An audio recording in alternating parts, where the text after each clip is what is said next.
Why in the F is that security guard all up on Sophie Cunningham?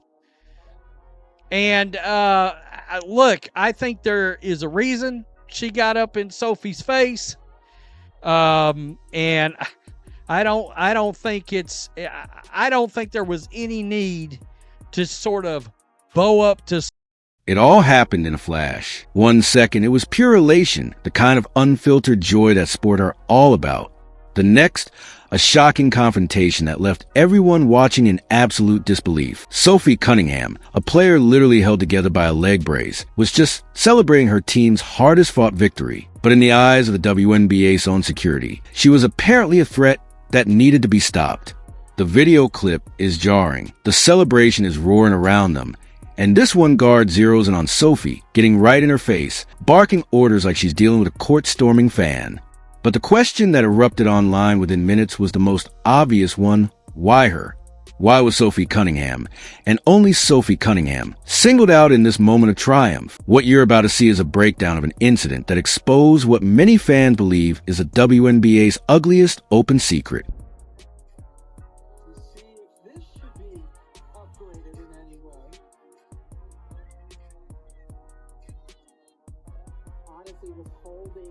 Before we dive in, if you're passionate about sports without the filter, make sure you hit that subscribe button and ring the bell. You don't want to miss what we uncover. The scene was set for a storybook ending. The Indiana Fever, against all odds, had just clinched a massive playoff victory, a win that felt like a turning point for the entire organization. And they did it without their superstar, Caitlin Clark, who was sidelined, which made the triumph all the more impressive. It was a statement game, proving the team had depth and resilience beyond their headline attraction. The energy in the arena was electric, a tangible wave of relief and excitement that reverberated from the court to the highest seats. You could feel the momentum shift throughout the game, culminating in a final buzzer that unleashed pure catharsis. Players on the court were hugging, screaming, living in the moment of a win that signified so much for the franchise's future. This wasn't just another game. It was a validation of their hard work and a glimpse into a promising new era. And on the bench, the injured players were just as invested, their spirits tied directly to the action on the floor. Sophie Cunningham, clad in street clothes and a bulky leg brace that was a visible reminder of her own sacrifices of the team, was beaming, clapping, cheering on her teammates with every ounce of energy she had. It was a wholesome image of team solidarity, the very picture of what sports should be about. There was no controversy, no conflict, just a unified group of athletes sharing a hard-earned success that belonged to every single one of them. They were standing near the half-court line, well within the boundaries allowed for bench personnel, doing nothing that hadn't been done in 1,000 other basketball games. It was, by every account, a perfectly normal, justified reaction to a monumental playoff win. But normalcy, it seems, is a luxury the WNBA often can't afford. See, Sims hit the floor very hard during the game last night, and her teammates came out to the floor to check on her, except, of course, the girls on the bench, Caitlin Clark, Chloe Bibby, Sophie Cunningham, they came to half court. Did not cross the line, by the way. But for whatever reason, we had a situation involving Paula Blart, mall cop. That's right, played this time in the role by Wheezy from Jefferson, the Jeffersons. Yeah, showed up last night to try to check Sophie Cunningham. Did she think Sophie Cunningham was about to run out there cause an incident? Sophie Cunningham's in a damn leg contraption. It's not even a brace, it's like a contraption. Just when the spotlight should have been brightest on their achievement, the league's peculiar talent for generating unnecessary drama was about to take center stage once again, overshadowing the very success it should have been promoting. Without any warning, the tone of the entire celebration shifted from collective joy to jarring confusion. A league security guard, a woman whose job was supposedly to maintain order and ensure safety, decided to create chaos instead. Her intervention felt less like a standard procedure and more like a personal mission. She marched directly over to Sophie Cunningham with a focused intensity, cutting through the celebration with a stern purpose that was completely out of sync with the moment. She leaned in uncomfortably close, invading Sophie's personal space in a move that felt immediately aggressive and confrontational. She began speaking to her in a sharp, aggressive manner, her body language screaming authority where none was needed. The look on Sophie's face said everything words could not. It shifted from initial confusion, as if trying to process why she was being interrupted, to sheer disbelief in a matter of seconds. That trademark Cunningham glare, a mix of defiance, annoyance, and a clear "are you serious right now?" took over. And honestly, who could blame her? The absurdity of the situation was staggering from every angle. Here was a player who physically could not have run onto the court if she'd wanted to, anchored by a significant leg brace, being treated like a potential rioter or security threat. The logical disconnect was so vast, it was almost laughable. This wasn't about calmly enforcing an obscure rule. This felt like a blatant power move, and a poorly timed, misguided one at that. Any sense of professionalism was nowhere to be found, replaced by a needless escalation that instantly turned a positive, unifying moment sour. Back into the full court. Find the net.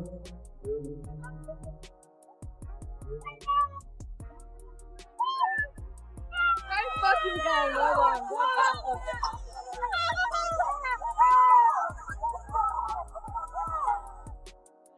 Oh my god.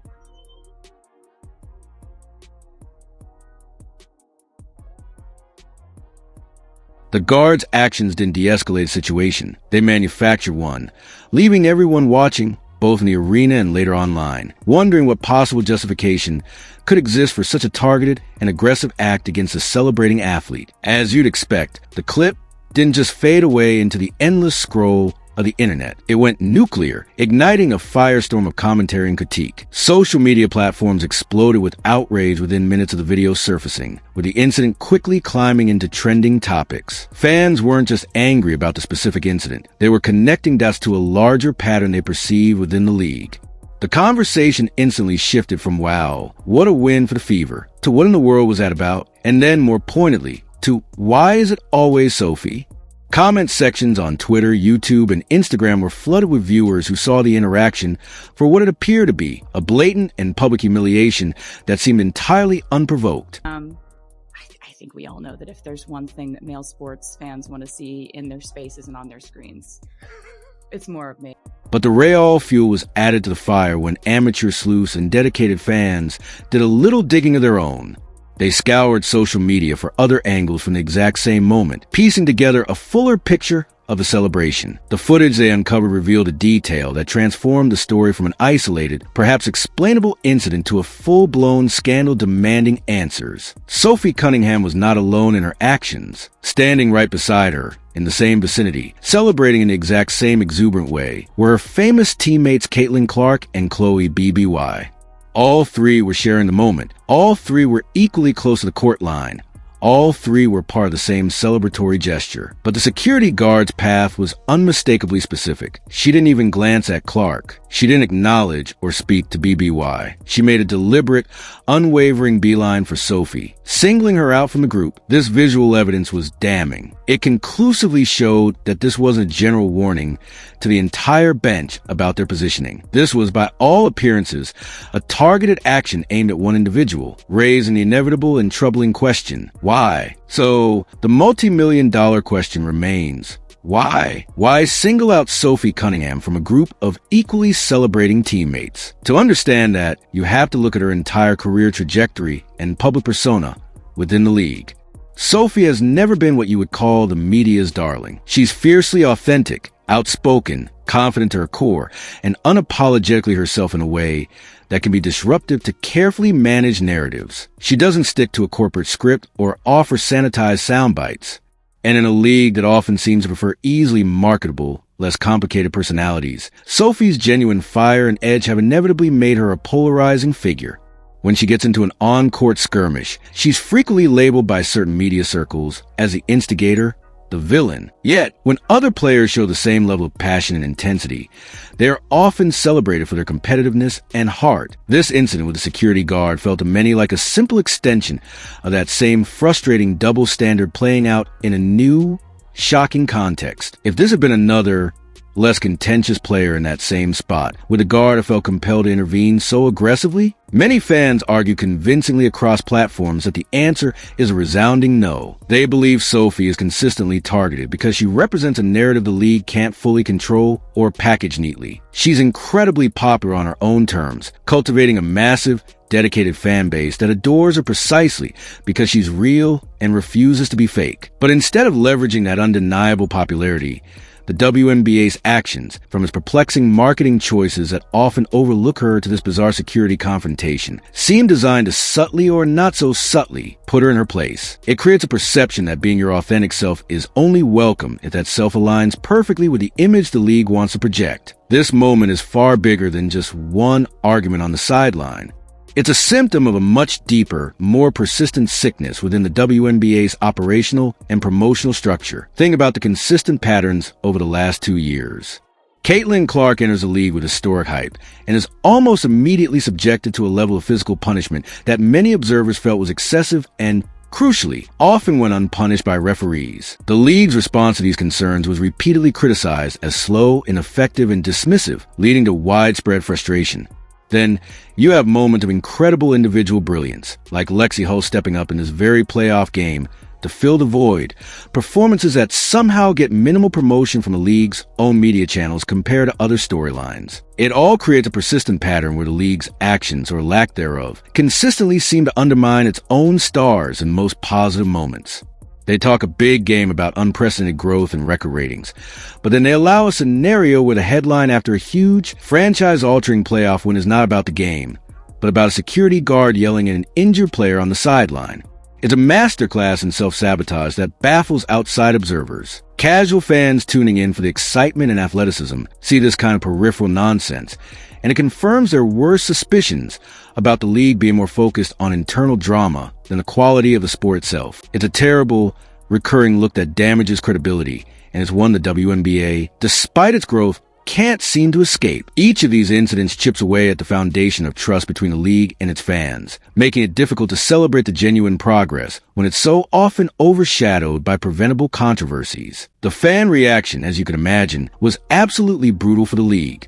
The digital outcry was immediate, overwhelming, and pointed. Hashtags like hashtag Free Sophie and hashtag WNBA Exposed started trending almost immediately, becoming the dominant talking point surrounding the playoffs. But it was in the comment sections across YouTube, Twitter, and Instagram where the true depth of the frustration was laid bare. To call it a bloodbath would be an understatement. It was a coordinated, articulate, and furious critique of the league's culture. People weren't just criticizing the guards' poor judgment. They were connecting this single event to a much larger pattern of failure, and they were calling for the head of the league's leadership. Commissioner Kathy Engelbert's name was dragged through the digital mud, with thousands of comments accusing her of presiding over a circus rather than a professional sports organization. Fans pointed to her tenure and asked what exactly had been solved, noting that while TV deals might be bigger, the fundamental issues of perception and player treatment seemed worse than ever. The frustration wasn't just about this one inexplicable confrontation. It was a boiling over of pent-up annoyance with the league's constant, self-inflicted missteps. In lengthy comment threads, fans expressed that they're tired of the double standards where certain players are celebrated for their fire while others, like Sophie, are penalized for it. They're tired of the manufactured narratives that seem to prioritize drama over athletic excellence. They're tired of tuning in for basketball, only to find that the main storyline is, once again, about something that happened off the court, manufactured by the league's own personnel. They want to watch elite competition, but they feel the league keeps giving them a soap opera, and this incident was the latest unnecessary episode. What was particularly striking was the sophistication of the fan response. It wasn't just anger, it was analysis. Users created side-by-side video comparisons, freezing frames to show the exact positions of Cunningham, Clark, and BBY, providing visual proof of the selective targeting. They dug up old clips of other bench celebrations from around the league, asking why those went unpunished. This wasn't a mob, it was a jury presenting evidence. They argued that this moment was a metaphor for the league's entire problem, a focus on controlling the wrong things.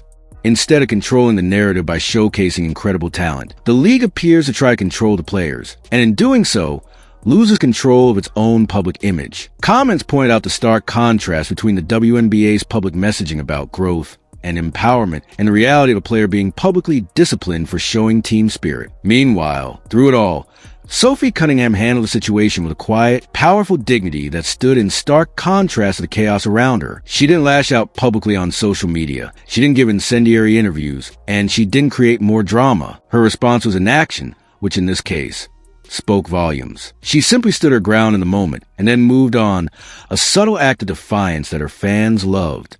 This mature response put the league's actions to shame. In return, her fan base rallied around her with a fierce loyalty that proved her popularity is an undeniable force, whether the league officially acknowledges it or not. Her social media feeds were flooded with messages of support, memes celebrating her glare as an icon of resistance, and declarations that she had handled the situation with more class than the entire league office. This organic groundswell of support highlighted a crucial truth. The league stars are its greatest asset, and when the institution fails to protect them, the fans will step in. This incident, rather than humiliating Sophie, only solidified her status as a fan favorite who resonates with people precisely because she is real and because she endures these ordeals with strength they admire. The league was trying to enforce order, but in the eyes of the public, they only created a martyr. In the end, the Indiana Fever's incredible playoff victory was completely overshadowed. The story should have been about their resilience, about players like Aaliyah Boston and Lexi Hull rising to the occasion. Instead, the lasting memory for many was this bizarre and unnecessary confrontation.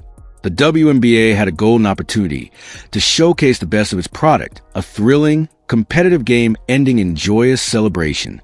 But they let it slip away, choosing instead to create a controversy out of thin air. The incident with Sophie Cunningham asks an uncomfortable question about the league's priorities. Are they truly invested in promoting all their players equally, or only those who fit a specific, pre-approved mold?